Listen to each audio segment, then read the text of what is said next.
Okay, YouTube, 2004 Saturn Vue all-wheel drive needs the rear hub replacement. So before I give you all the goods on how to get this baby together, or take it apart rather, the quick and easy way, you're gonna need to go ahead, give me that thumbs up, because when I get done, you're really gonna be happy with this one. Alright, YouTube, here we go.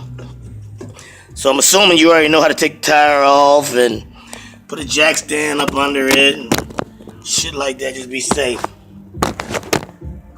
So if you don't, take time out and do that right now.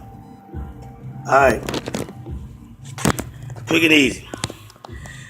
Thumbs up to me. Alright, you got 4 13 millimeter screws in the back, 2 up top, 2 down low.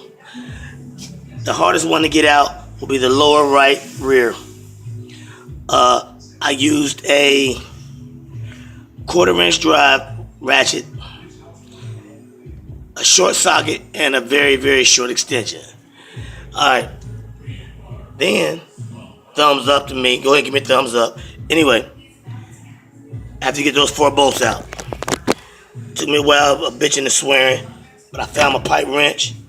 I put that baby on there. I got my BFH, my big fucking hammer, and I slapped this baby about 8 or 9 times, and it came right off. So, as you can see, there it is. Sorry I didn't video.